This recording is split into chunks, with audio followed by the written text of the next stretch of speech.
The reasons to treat yourself to a frozen drink from Mickey D's go on and on and on. It's more than a drink. It's a Mickey D's drink. Your new flavor craze is here. From sweet and fruity frozen Fanta Wild Cherry to the classic cool of a frozen Coca-Cola to the tasty and tart frozen Fanta Blue Raspberry. Get any size for $1.59. Price and participation may vary. Cannot be combined with any other offer. Ba-da-ba-ba-ba. Turn up the dial. I'd like to send a special shout out to this week's sponsor, Tropical Nights Restaurant and Lounge, located in Scarborough, 1154 Morningside Avenue.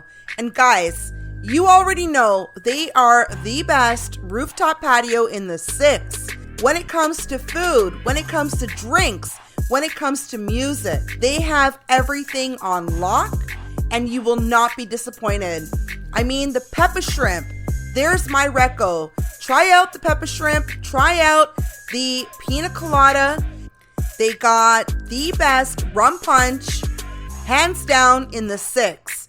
During the week, they even have bucket specials. So check it out and just make sure that you are following the protocols in place. We're still under quarantine, so masks are required when using the facilities. And please make sure you are calling in ahead. Reservations are needed because it is super busy down there. So check it out. Best rooftop patio in the 6. There's my reco as well. Hope to see you there soon. It's always a lime at Tropicals. Big up Nigel, big up BB, Jeremy, Reagan, Dave, and all the rest of the crew. Tropicals is the place to be in the 6, baby. You are now tuned in to the Body Hot Mix Series. Mix, remixed, refixed, and all the good-ish by Canada's heavy hitter, DJ Ghostryder from the Judgment Day Sound Crew. Rough Rider, Canada's official DJ. When the rain hits my window, I take in me some endo. Me and Timberland, ooh, we sang a Django. We so tight that you get our styles tango. Swing your do-si-do like you loco. Can we get kinky tonight like Coco? So, you wanna play with my yo-yo? I smoke my hydro on the D-Lo. I can't stand the rain. It's my window. I can't stand the rain. It's my window. I can't stand the rain. It's my window. I can't stand the rain. What's up, y'all? It's your girl, Lyndachica, coming at you live and direct from the 6. On today's show, we'll be featuring one of Toronto's best-known club DJs out there, DJ Ghostryder, everyone. I am pleased to welcome Sean Fernandez to our show today. Welcome, Sean. Oh, we using government names now? Oh, shit. Well, welcome, DJ Ghostryder. Thank you for having me. Now, first off, I'd like to say thank you for being a guest on my show, and I'm very excited for our listeners to get to know more about you and your exciting career so far. Okay. All right. From the west end of Toronto, which is Mississauga. Okay. Been DJing since I was 16. Okay. 39 now, kind of getting up there in age. Okay. Well, we still young. We still got lots of life left in us. We're still doing our thing. So age is just a number, my friend. I hear you. All But right. part of the Judgment Day Sound Crew. Okay. Shout outs going out to Shades. Shout outs to Knowledge, M3 Richie, and previous members, Tech Reloaded. Yeah, we've been out here for a hot minute. Be doing our thing in the Toronto scene and the U.S. scene and parts of the world. That's pretty much that. Super. Now, how did you actually get into the DJ world? It's funny. I met up with a guy. His name was DJ niceness back in my starting stages. Didn't know shit about DJing. Okay.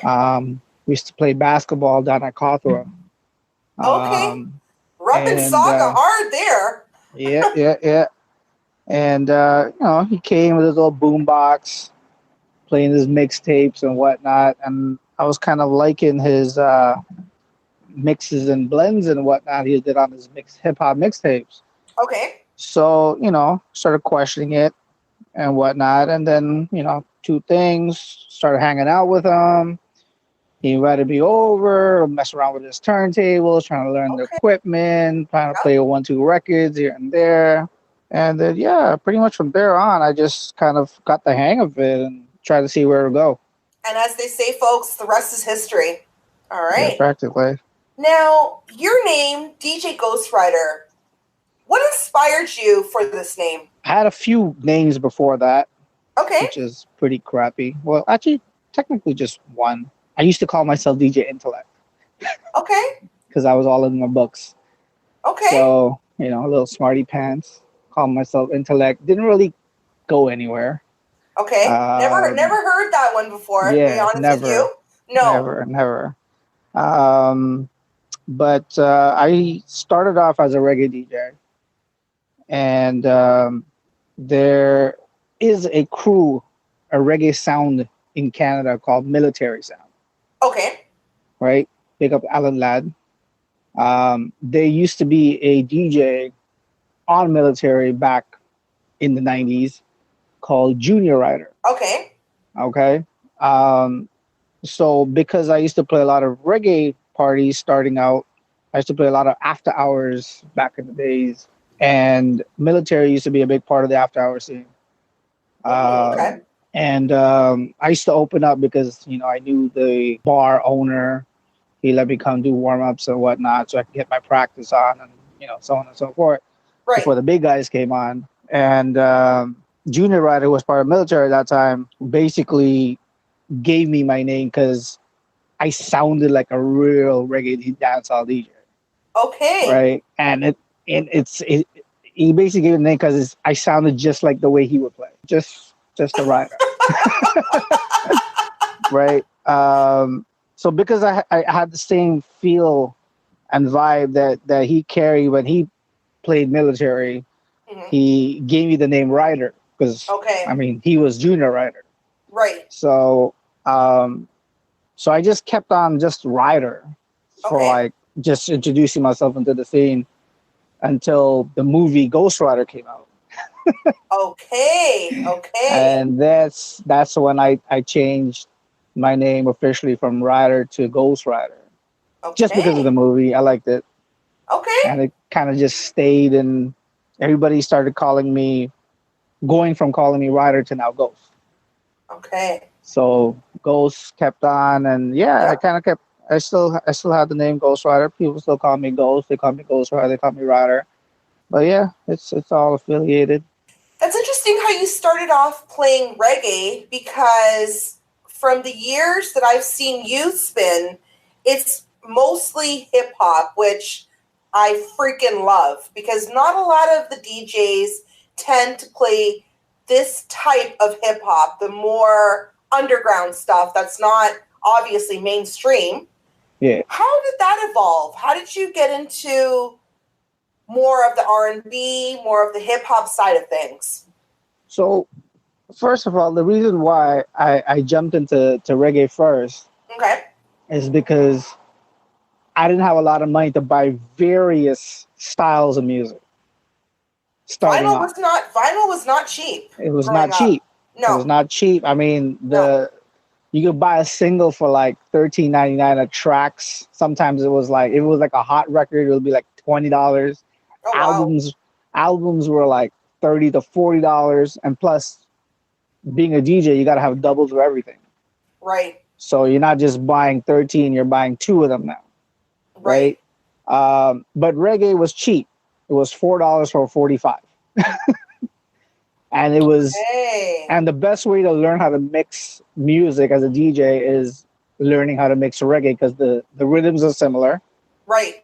and you're not really transitioning from a lot of rhythms at one shot. You just, you play like 5 songs off the same rhythm, and then you switch to rhythm. So as long as I got my beat mixing on point, I just stuck to reggae. So I introduced myself as a reggae DJ back in '97, playing all ages parties and house parties and whatnot. Oh, wow.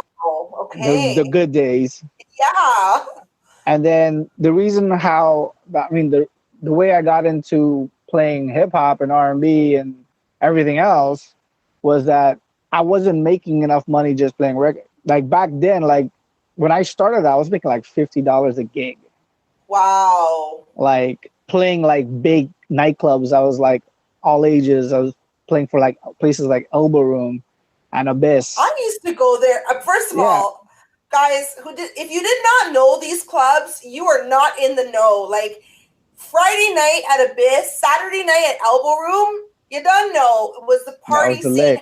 That was, and Club 108. You missed another Club good one. 108, yep. Like these were the places in the West End that were bumping back in the day. Yep. So I paid my dues for like the first 2 to 3 years, playing for like $50 gigs, $100 gigs, just to get my name out. Big shout outs to Uncle B that put me on the thing. Uncle B Entertainment. My first DJ I ever played with was Soca Monarchs. Okay. Like, in the all ages scene, that's when they were huge in all ages scene. Them, Ill Kids, guys like that. Reddy Fox, King Turbo, blah, blah, blah. But so basically I jumped into hip hop and R&B because I was like, you know what? I can't stick to one genre because not everybody wants only a reggae DJ. They want someone that plays a little bit of everything. Right. So I was at that time transitioning from vinyl to CDs. Okay. And I'm talking about like, I never started collecting hip hop and R&B till 98. Okay, yeah. 98, roughly 99. So a couple of vinyls, like I probably put together maybe like 4 crates of vinyl when it came to like hip hop and R&B, which is nothing compared to what you're supposed to have. Wow. Right. But I'm still starting out. I'm still getting out of I'm just turning 18 now. Right. 98. I'm just turning 18. I'm still pretty decent with the hip hop. I mean, the all ages scene. Mm-hmm. So 19, I want to jump into 19 over. I want to start playing the real clubs. Right. So I started preparing myself. So I started transitioning to CDs, and then CDs was basically MP3s you would download. Right. So yes. Big up Napster. Big up LimeWire. Had all of that. Had the bad quality. Had you name it, I had it. Woo. So I started building the collection. And then that's pretty much how I got into it. I wasn't really getting a lot of big gigs yet. Okay. But I was still building up the collection and, waiting for it to happen. Okay. And typically selection process. I don't select. I don't pre-select. Okay. I just go in blindly. I read the crowd and I play. Wow. But you're always mixing. The thing about me is you show up late, you're not going to know what's being played. Right. A lot of these DJs coming up right now feel that, because, there's 50 DJs on the bill. Yep. We need to show up when they expect us to show up to play. Yep. Not knowing what's been played. Nope. I don't care if you just started out or you've been in the scene for a hot minute. You still got to come out early. You still got to take in what's been played so you don't play bad music. And I still do that till today. Like, I mean, I won't show up like at 9:30, 10 o'clock unless I'm the only DJ in the place. But if there's like a list of DJs on the bill, I'll show up like 11. I don't care about the warm-up. I'll still bust the next warm-up. I feel no ways. I still won't play back. So I don't pre-select. I never do. I've never done it. So I don't think I would start now. Unless it was like a serious party, like, like a themed party where, it's strictly like old school. Then I got my old school crate. I'll just juggle right through it. Right. Stuff like that. Yeah. Because most DJs usually have an idea of what they're going to play, start organizing their sets, get it going in Serato and all that good stuff. So. Yeah, see, the thing with that is that Yeah, that's good and all to pre-select your crates, your sets before you go play. Right. But then what happens if you got a DJ that thinks he knows it all and comes and busts the top 40 at like 12:30 at night, and then you're playing right after him, like say 1:30, and that's almost prime time. Yeah. What are you gonna do? Play the same set all over again? Nope. Right? Even though there's probably like 20 people. Some people, yeah, people do that. Yeah. But I'm saying like that's not me. I wouldn't want to play back somebody's set. Right. And there's way too much music in the box to even think of that. A lot of the DJs don't get that. Like they think just a top 40 is gonna make it. Right. There's way too much music, man. And I like the way that you think because you definitely do not play the typical tracks. You'll bust out things that I'm like, yo, did he just seriously play that? And the crowd is bumping, everyone's jamming. I'm like, all right, I dig it. This is awesome because a lot of guys do typically play the top 40s and they actually feel no ways repeating what 3 other DJs just played. Exactly. That's not me. We hear it as the, club goer or consumer. We hear, okay, yo, they've already played this like twice. What's going on here tonight? Yeah. So, okay, very good. Now, what's your favorite 90s jam and why? That's way too much to ask. That's way too much. You can't ask me a question like that. Hey now, just try to, get an I have like idea. over 500 selections. Okay. That's a tough one. Throw in a couple names then. I don't care what anyone says about R. Kelly's track still bump. Burn it up. Burn it up will forever be one of my jams in going down in history with him, man. Like, that's all I got to say about that. I love my Woo. I love my Mobb Deep. Yep. Big up. This is way too much to list. Okay. This is way too much, but I'm a straight old school dude. Like I'll bust old school any time of the night. It's a bumping party. Yeah. I don't have to wait towards the end of the night. I don't gotta wait to do it like midway or at the beginning. I'll take you at like 3:00. I'll take you at like 1:00. Shit, I'll take you at 10:00 opening warm-up set. It is what it is, That's just the way that music's set. It hits different. Right. And I mean, if you look at it back in the day, you called out clubs like Elbow Room and Abyss and whatnot. These tracks were bumping any hour of the night. Mixed in with some dance hall, mixed in with some reggae, a little bit of dance music. That was your night.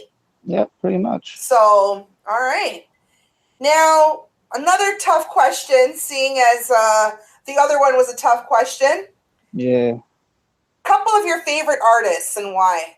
I fell in love with hip hop with Biggie. Okay. Because he basically spoke the truth. Yeah. Pac spoke the truth. Yep. Dre was just an awesome producer. Yep. Followed by Snoop. Yep. Just that West Coast, East Coast was like on point back in the 90s, I mean, right now it's all about trap music. It is. And trap music I don't think there's real hip hop anymore, right? Even that New York hip hop is turned into Atlanta. So it's like, everything is trap. I mean, don't get me wrong, I love trap. I've been bumping traps even before it got hot in Canada. Right. Because I used to play in the States a lot. So that's how I learned my trap. I didn't learn it from Canada. I didn't learn it from DJs playing it out here. Right. Right. I was playing probably more underground trap than commercial trap before it even hit Canada. Right. And I was playing it in Canada and people were just looking at me just blank. I believe it. Right. But I mean, yeah, man, I'm down with my old school hip hop artists all day. KRS-One. Yeah. You name it. Till today I'm bumping all that. But I mean, back about 15 years ago, trap music was on Hot 97 in New York.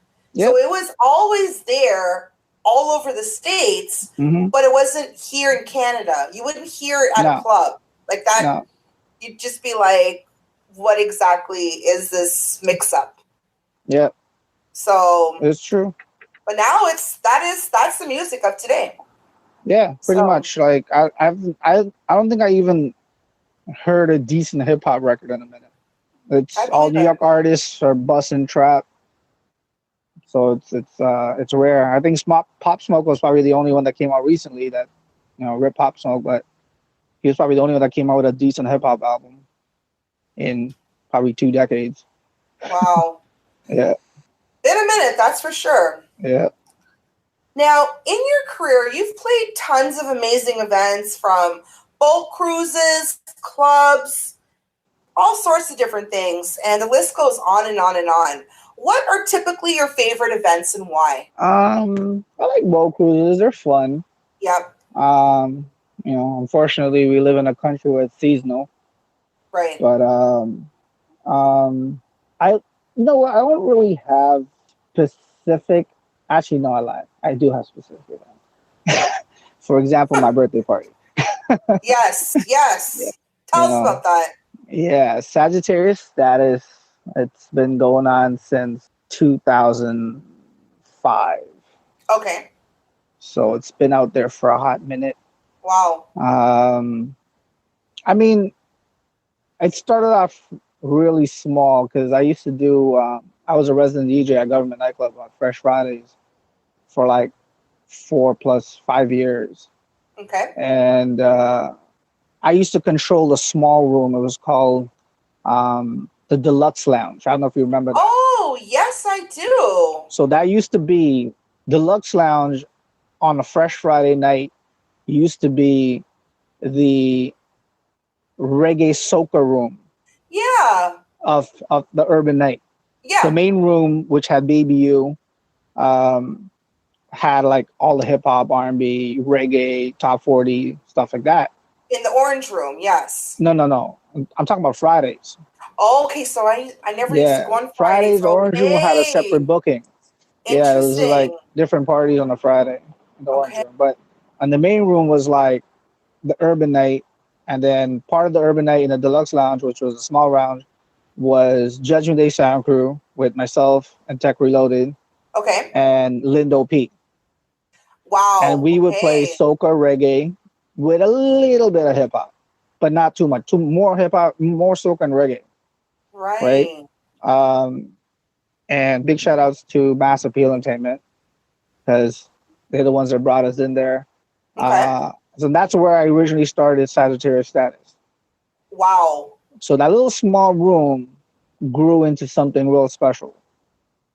And then once we finished with Government on Fridays, and moved on to different things, I just basically started doing the event everywhere I used to run a Friday in the city. So I've done Saturday status at 7 Lounge when I used to do last year on Flow 93.5. Oh, wow. I did Saturday status at Vince Carter's Club, the Inside Lounge. I remember that place, yeah. I've done it at Fluid Lounge. I've done it at place too, yeah. At Orchid. Remember that place too, yeah. Embassy, you name it. It's been done. Throne Nightclub, Club 108. Wow. So it's been done. Okay. And just recently, the last 2 years, I've done at Cliffs of Hut, which is a different vibe because I'd never do it in the West End. Okay. And since we're doing Fresh Fridays in Cliffs of Hut every Friday, we said, might as well do it there. Why not? The space is there. It's decent. And plus, I'm from the West End, so that's it. Make it easier for the people. And it's been sold out. Interesting. And I mean, you started off with just, the regular clubs like, Abyss. They're typically everybody type clubs. Nicest way to say it. But lately, you've been doing a lot of the West Indian parties. How did you get into all that? You can blame Sweet Flavor Entertainment for that. Okay. That's Judgment Day's manager. Okay. Okay. So, I mean, Brian's Trini. Okay. And I think he's Trini and Guyanese. Okay. Yeah. So, he's been promoting West Indian clubs for as long as I've known him. Okay. From like Connections to all the Clips of Huts, the Shepherd Stations, you name it. I mean, don't get me wrong. We've been doing urban stuff downtown too, but he always has love for the West Indian crowd.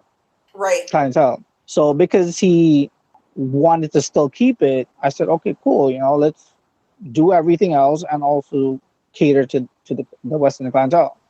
Right. So after taking a break from downtown, because all the condos were coming up, clubs were getting shut down. So we said, okay, well, let's look into some venues in our own area. Because he's from Rexdale, I'm from Saga, so let's find something in between. And that ended up being Brampton.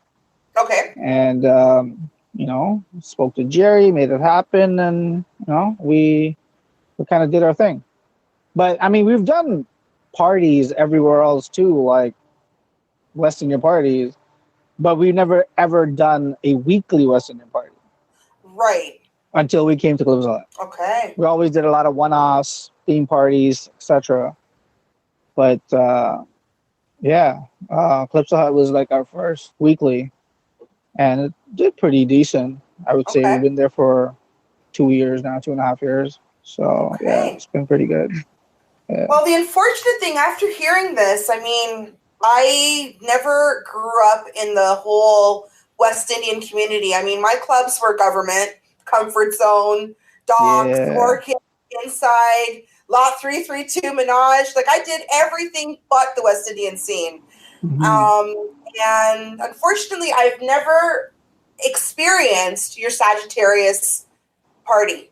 So fingers crossed that COVID's finally under wraps.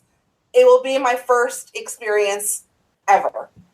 Well, this year, if COVID's under wrap, Sagittarius is going to be in Vegas. Whoa. Yeah. You're just saying, you know what? We've been locked down too freaking long. Let's go big or go home. Yeah, it's my 40th, so. Okay. It's got to be big. 1,000%. Hopefully we can fly into the States them times. That still is a mystery. We don't know. Taking it one day at a time. So we'll see. We'll see how it goes. Yeah, for sure. Right? Now, you said that you've mentioned that you played all over North America here in the States. Where do you love playing the most and why? New York. All right. Hometown. So you're I love from New it York. because no. Well, I've lived there. Okay. But I'm not from. I've lived there. Okay. For 7 years. That's a pretty considerable amount of time. Before 9/11. Wow. Okay. Yeah. I love playing out there because they're open to music. They're not like any age group or age bracket knows all the age bracket. They like I could come in there, play for a young 20+ crowd. Okay. That just started clubbing because it's 21 plus to plug out there, and they would know the anthems from like barbecue. Wow. Okay. Yeah, they would know anthems that you would play at a barbecue, and you can actually get forwards off of that, like slapping the walls kind of forward. It's not like you know what I mean, like a pull up, like a money pull up, like a back in the day pull up. Yeah. So I can be myself out in New York. Okay. I don't got to stick to a certain routine that I would have to do if I go to like Atlanta. Atlanta, you can get away with it a little bit. Not too much, but a little bit. Okay. Because they love their trap. They love their South. Oh, yeah. You know what I mean? Like, you go to Miami, you can't do that. You got to play South. Yes. You know what I mean? You go to Texas, you can only play South. It's hard in certain states. Right. But like New York, I can pretty much do whatever I want anytime I want of the night and still get the same crowd reaction I would get from a warm-up to an ending of the night. Okay. You know what I mean? So yeah, I would have to say New York. And with New York, definitely it's a vibe there. I find that it's a very different party scene than we have here. Here I find it's so much more laid back. The party doesn't even get pumping like banging till like 1 o'clock. Down there, by like 11, rammed, packed, bumping. It's like, is this really happening this early? People actually know how to party out there. They do. Pretty much every part of the state. It doesn't have to be just New York, but I'm saying like, the party scene overall in the States is totally different. Yep. Yeah. I'm telling you that 1,000% as well, because That's after partying in all the best clubs, the whole entertainment district for like, my entire life, your entire life working in the entertainment district. It's hard to be just in mediocre, blasé type events. Exactly. You want the excitement, the fun, and the States, they will deliver. That's for sure. Yeah, so, thanks. All right. Now, some songs, when you first hear it, you already know this track is a banger. Like, let's say Tupac's hit 'Em Up, for example. What are the characteristics that a track needs to have to be groundbreaking music? Definitely beats key. Yep. The hook's definitely the second key. You can't have a dope beat and a shitty hook. It's not gonna work. Right.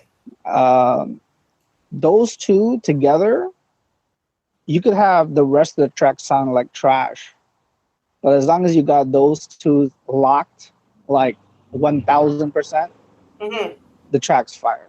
Okay. You could say gibberish the rest of the track. Right. Nonsense. Which 90% of the tracks are. Yeah. But the hook and the beat, that's all it takes. Okay. Yeah. That to me, in this day and age, is a banger. Yeah. Back in the days, you would actually get a full track that's a banger. Yeah. Right? But now, I mean, more. You take what you can get. Ouch. You pretty much take what you can get. I mean, it's not that bad, but I'm just saying, like, the newer artists now, it's like you can take whatever you get as long as the beat and the hook's on point. Right? Okay. Because that's all people are going to remember at the end of the night is the beat and the hook. They don't care. They probably don't even understand the first two lines of the verse. Yeah. So, yeah, beat and hook, man. That's what it is right now. Y'all heard it first. Beat and hook is where it's at, man. Yep. All right. Now, all careers come with their own fair share of like challenges, struggles. What are the typical struggles that DJs face? That's a big one. In general. Well, I mean, there's a lot. It's like my main thing is, well, I understand with the change in time and whatnot, DJs became promoters. Yes, about 10 years now. Yep. Technically, I'm one of them. Yep. Because back then, I mean, I get it. When you start out, you got to put in your work. Right. You got to help the promoter flyer. You got to, because I was in high school, so, you got to handle the high school kids all the flyers for the party this Friday or Saturday, the all ages club, Biss, Elbow Room, blah, blah, blah. Yeah. But then you have to, at one point, have to separate yourself from being that promoter so you can concentrate on the music. Right. But then the issue turned out to be when you started concentrating on the music and let the promoter do his job, then he blames you that there's no people at the party. You hear what I'm saying? Right. So because you concentrated on the music and you didn't really follow through 100% with helping promote the party, so now it's all up to really the promoter and you being the DJ, and then the party flops and there's no pay. Ouch. It's because the promoter said that the DJ didn't bring the people, when technically you're just there to play music. But isn't that their job, though, to bring the people, hence being a promoter? Exactly. But back then, that's what it was. We used to get the runarounds with the pay, and there's like only 50 people here, and this is the expenses, and wow, blah blah blah. So I've been through it all. Right. That's why, like, after government nightclub, when I did the 5-year residency, I said, me and Brian, we just said to ourselves, we're like, yo, let's just do our own thing. Because it makes no sense that we playing all these venues, the place is packed, and we still getting shortcut on the pay. Right? Wow. So at least if we do our own parties and we fail, it's on us. Right. We got nobody else to blame, right? So that's what we ended up doing. We took a small venue like Flirt Lounge. I don't know if you ever heard of it. It was in Adelaide.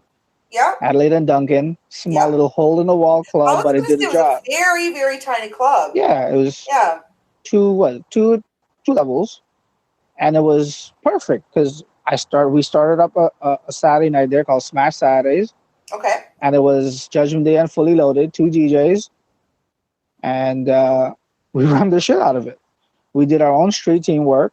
Mm-hmm. Brian was crazy on the promo, and we just smashed every Saturday, and we made our own money. Like, we didn't depend on a club hiring us or a promoter hiring us. And then the money we saw in return was stupid. Was stupid crazy money. Like, promoters don't even see that right now. DJs don't even see the money that we saw, or we still see till today, because we're doing our own thing. Mm-hmm. You know what I mean? So yeah, like that was the main thing was, you know, trying to separate the DJ from the promoter. Back then, it's still the issue now, because every promoter now wants you to push the shit out of a party. That's exactly it. I mean, they don't specifically want you to hand out flyers, because I mean, you get tickets now to hand out flyers.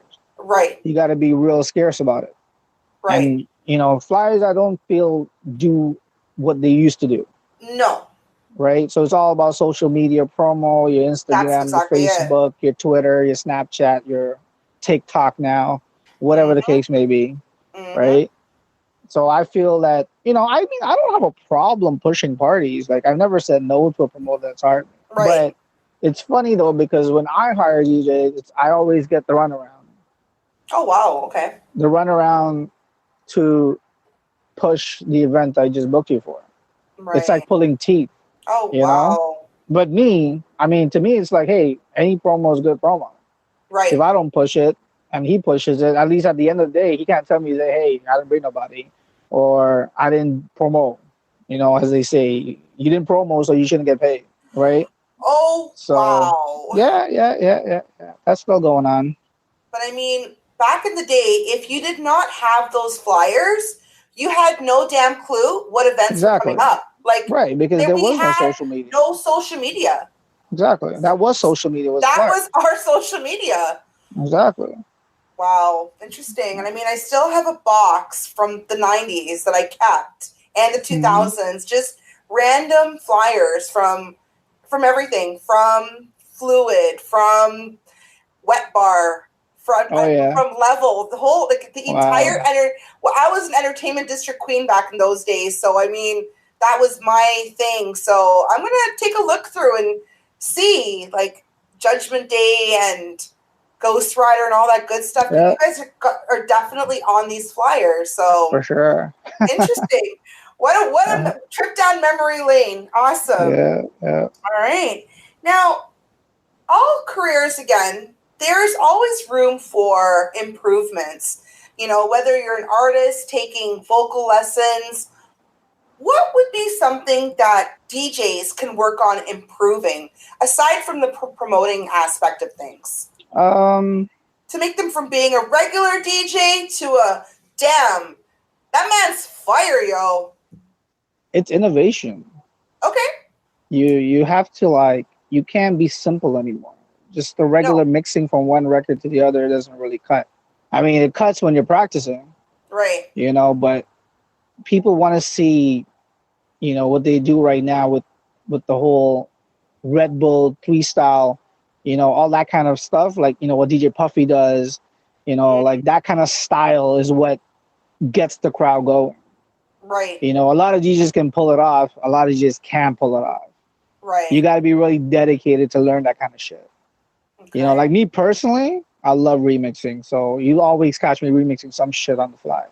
I've noticed that. Right. So I'm never really going to play, like, I'm not crazy with the scratching. I don't do like that turntablism stuff. I wish I did. Right.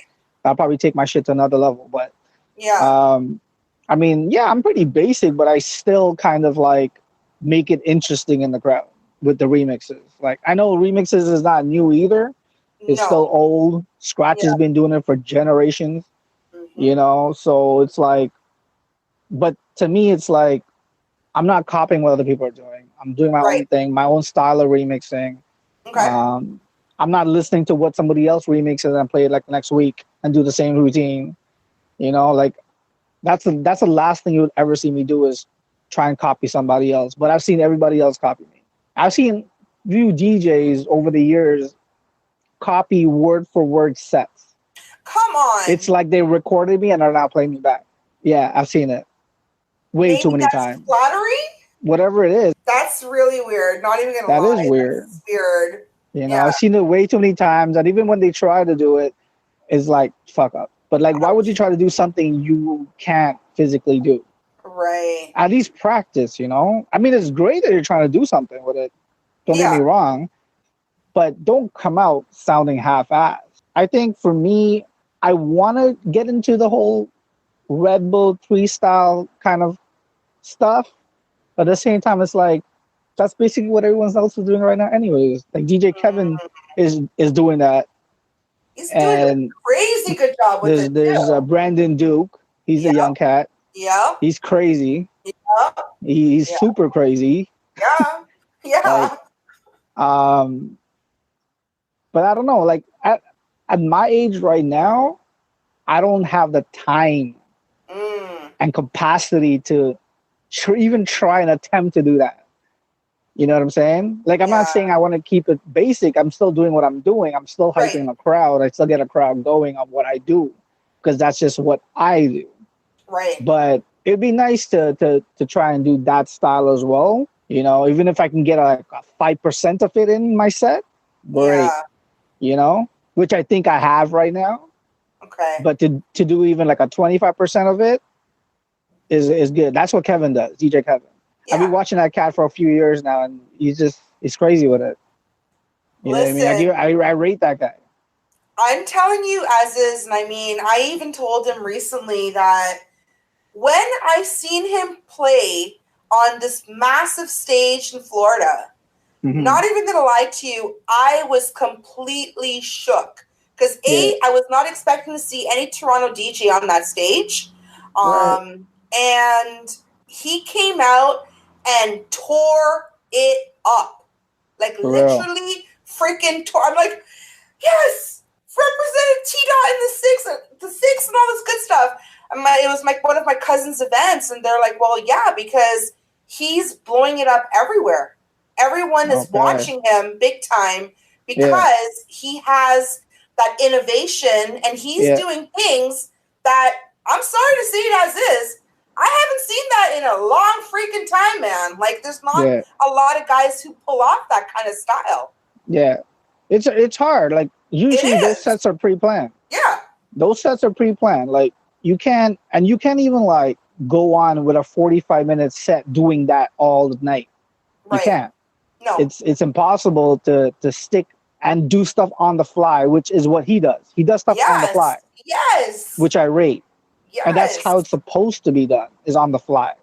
Not pre-plan your shit, come to the club, and then perform it. No, he's not doing that. That's what demos are for YouTube. Right. But he actually comes in, does the shit on the fly live without thinking twice, just off the top of his head. He says it as is, that he will stand there, observe A, the audience, and B, he's observing what tracks were played. I'm like, dude, how do you remember all of this? Well, that's what I'm saying. And then go up there and just rip it. I already forgot everything. But in order to do that, you have to know your music inside out. Yeah, and he all does. your genres. Yeah, he does. That's the most impressive thing. Yeah. And I said it as is. I'm like, you're so young, and for you to know these tracks. I mean, this is what I grew up in the 90s and 2000s when, as it is, you weren't born yet. Yeah. So the fact that you know this music so intricately, dude, it's freaking impressive beyond impressive. Yep, facts. So shout out DJ Kevin. Yeah. So shout out, big up. All right. Do you think it's beneficial on that same tip, talking about DJ Kevin, how he knows the music from the past? Do you think it's beneficial for other DJs to master their craft, to know music more in depth, more about reggae, even though they don't listen to reggae or they don't listen to hip hop? Heck, they don't even listen to dance music. But is it to their benefit to know these genres, at least have an idea of them, to master their craft? It's good to have that background. Okay. I personally feel. Okay. Even though you don't specialize in, say, classic house. Right. But at least try and keep maybe like a set or two in your laptop. Right. You know, learn that setter too, because you never know when you're never gonna need it, Right. right? Because you can't say that you don't play it, especially in this day and age where everything's accessible, sometimes even free. Of Sometimes you're part of a course. record pool where you're paying a monthly fee, Of course. but you still have to keep that top 50, top 100. You know, I personally feel that it's always going to help you down the line. Of course. Even if you never use it, at least you have knowledge of it. So if you are around DJs that actually do play it, Right. you can join in the conversation. You know what I mean? You can network that way. Maybe you might not get a classic house gig, but you might get a hip hop gig if that's what you specialize in. You know, Right. just by networking and knowing the background, it will get you places, No, right? 1000%. So yeah, definitely know your history, know your genres. Like I don't play rock and roll, but I have a top 100, and Seriously? I have a top 100. Like I will bust a rock and Okay. roll set at Hut if I need to. If I was All asked to right. play Hut, if I Yeah. was asked to play Chutney, I have a top 100. Of chutney? And I don't even like playing Chutney, but I have a top 100. Shout outs to Tricky. Shout outs to Lost Soul, Jerome. Shout out to a lot of DJs that hooked me up over the years. Wow. And you know, when you said classic house, I mean, when I think of classic house, I think of Tricky. That is There you go. his ultimate genre from history. sure. So, Yep. but I'm surprised you said that. Chutney and rock and roll. I mean, that's for me, like you're throwing balls out of like left field here. Yeah. Like I said, I don't specialize in it, but Right. worst comes to worst and I need to show off myself, Yeah. it's there. Okay. You know? I might even have a 1-2 Chutney dub. I don't know. Just saying. Just putting it out there, you know? Okay, hey. Well, hey, you got to know music. And I mean, guys, if you can learn anything from this conversation, that is one takeaway right there. You got to know your music to get in this game. So it's good Pretty that you much. said that. Absolutely. All of this encompasses tons of unique skills that you have over the years. You've developed, you've really mastered. What do you think are these unique skills that has helped you become such an amazing DJ?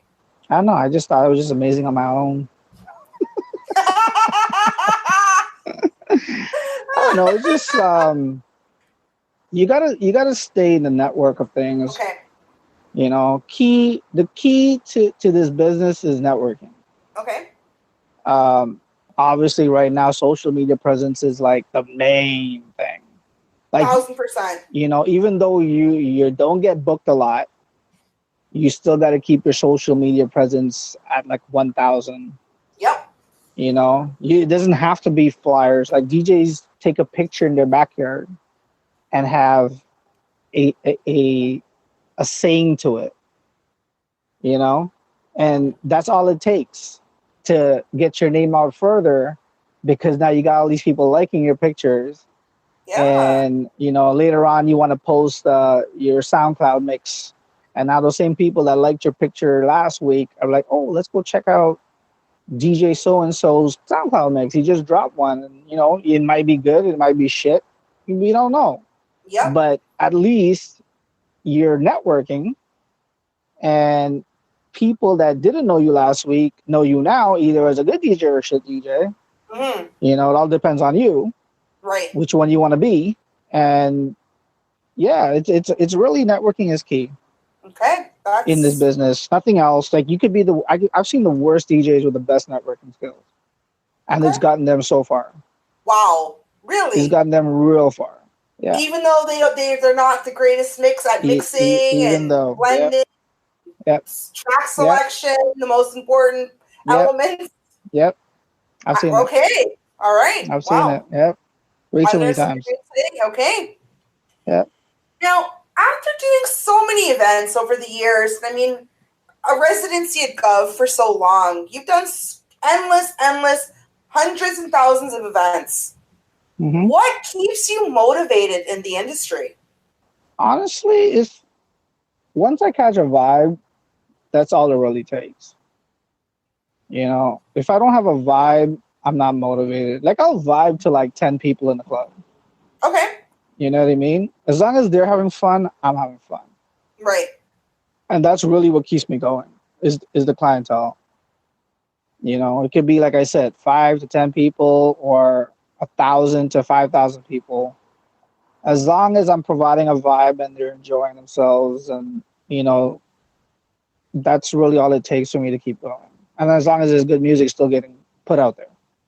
Okay. You know, otherwise I got to go back to my old school ways. Ain't nothing wrong with that. Nah, I can't complain. Nope. All right. Now, there are some DJs out there who lack the simple mixing skills to help better their craft. What advice would you give to them to help them be better DJs? Practice. Okay. Don't leave your house. Practice. I used to go to school, come home at like 3:30 on the off season. I used to play football, so no practice on the off season. So I'm home. I'll put in like 3 hours on the turntables.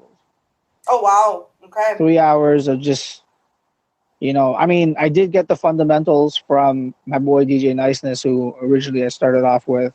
Okay. But then when I got my own set, I would just come home straight, not even change, not even eat, drink, just jump on turntable, put the headphones on, speakers up, press play. And just go at it till I got my shit straight.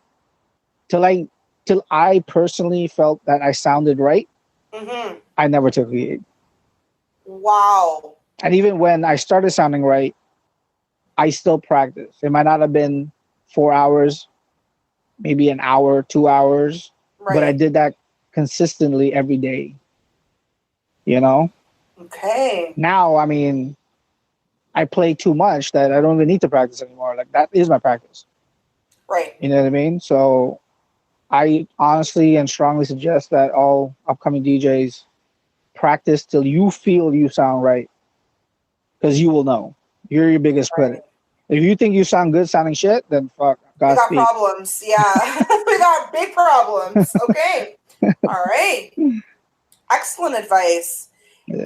And we touched upon social media. I mean, it is the best, predominantly cheapest and freest means of extreme exposure because you got millions and millions online. Yeah. Where can our listeners connect with you online? I'm pretty much on everything at DJ Ghostryder. I'm not too much on Twitter anymore. I think I stopped that shit like 10 years now. Okay. It just bored the shit out of me. Made no sense. No. Like, I don't think Twitter got anybody anywhere, especially DJs. I personally don't know if any DJs got anywhere with Twitter. Nope. But yeah, Facebook has been huge. Good. Huge for me. You know, from posting flyers to posting my mix links to posting me DJing live somewhere. You know, so that's been big. Instagram's been big. Okay. Snap's been okay. Like, I don't really use it too much, but it's there. Then you got your Mixcloud. Mm-hmm. Like, I was doing IG Live DJing before IG Live DJing was a thing. Wow. I believe you know what I mean? So it's like, you know, I mean, I didn't get the numbers like all these guys are getting. I still don't get the numbers all these guys are getting. Yeah. But that's marketing. That's promoting. Yeah. Anything is anything, man. That's Shoot, it. I play for one person online. I feel no ways. Right. You know? At the end of the day, I'm just catching a vibe. Like, if you want to catch a vibe with me, then tune in. That's it. You know, if you want to be snobby and, you know, just skim through like all these DJs usually do, you know? Like, I support all DJs. Like, if the DJ goes live, like, fuck, I'm jumping on his live, say what's up. Right. Stick around for, like, maybe, 10, 15, 20 minutes. And then I'm out. You know? Yeah. I'm probably busy. But if not, I'll probably just be cooking in the kitchen. I'll leave the shit on.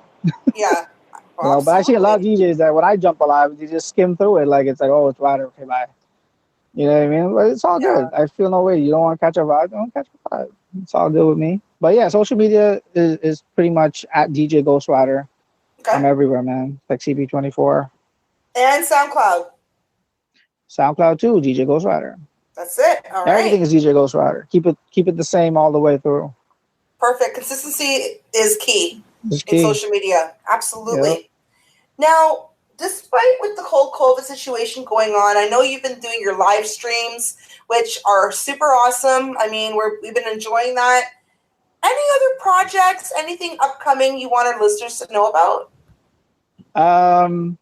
At the moment, there's a few things in the works. Okay. Can't really talk too much about it. Okay. But hopefully before the year ends, there'll be a few announcements. Cool. But yeah, I was told not to talk. All right. Well, that's but no, okay. we're still working. The team is working.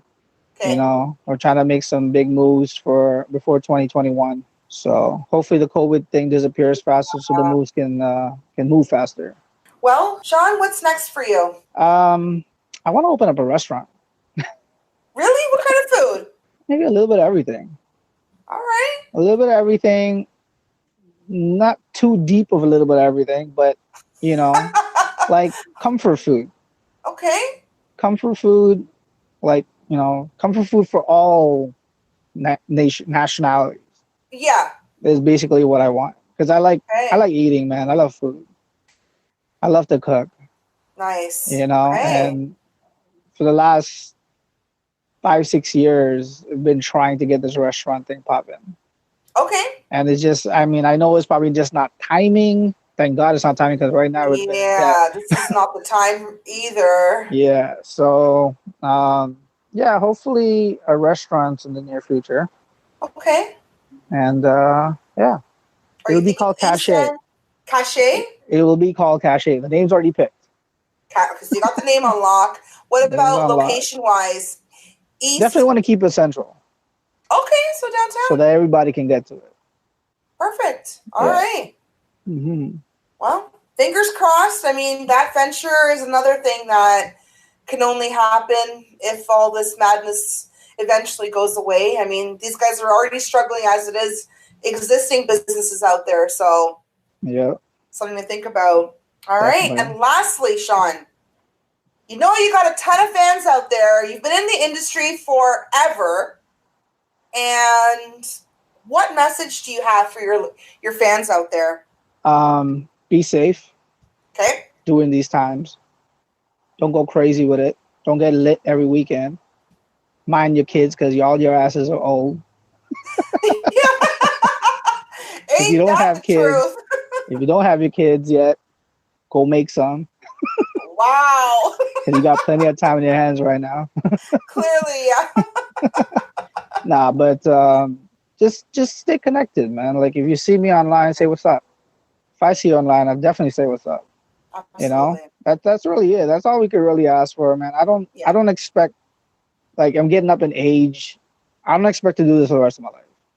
Yeah. You know, I got other plans. But I mean, I love music. That's why I'm here.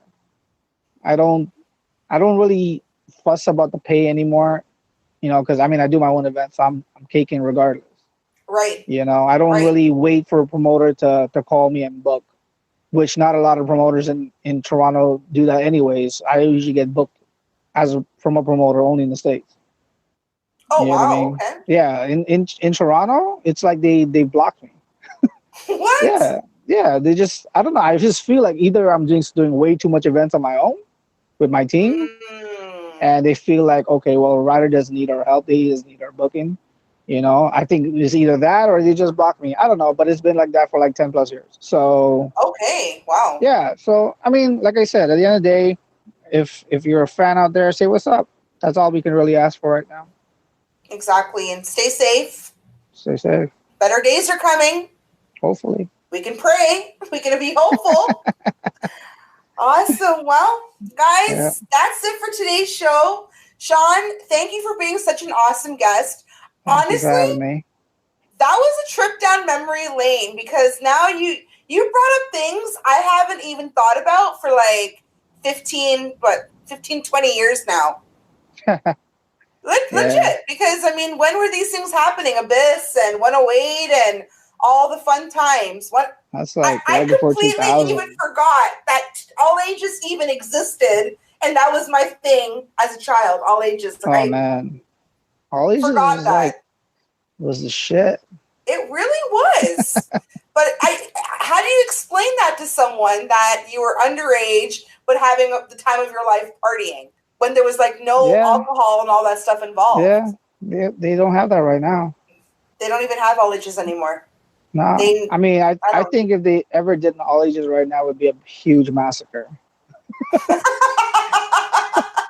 I would think so. I think it would be a shit show, actually. Like, we would have the biggest crime rate in Toronto overnight. Yeah. I would say 200 people, 300 people dead in one club. But we just never the way these kids move nowadays. Yeah, but you know what? We did not have these problems growing up. No. Nobody got shot. Nobody got stabbed. We all went home safely. Yeah. Sometimes fights happened, yes, but it wasn't to this madness that's going on every day. I think I've only had one incident in my entire career where there was a stabbing at an all-ages party I was DJing. That was a couple. Yeah, I was there that night. And the irony of that story was actually one of my boys who fought. Yeah, it was Afghan situation. So, okay. Yeah, that was many, many years ago. I remember, but those kind of things did happen here and there, but it wasn't like people are dying. Yeah. The way that things are happening these days. So, wow, I totally forgot that incident too, man. Yeah. Talking to you is like literally a way back freaking playback. Yeah. Again, can't wait to see you back at Calypso Hut, spinning your tracks. Fingers crossed, Vegas for you this year for your birthday. Yeah. And I'd like to thank everyone for tuning in this week's show, guys. Thank you so much. And make sure you'll be tuning in next week. We have another amazing guest on the show, DJ Mixmaster Mark Singh, everyone. Big up. Big up, John. Awesome. All right. Thank you so much. Thank you for having me. Take care. Wonderful day. Take care. Tonight was so crazy. If you weren't here, you crazy. Look down.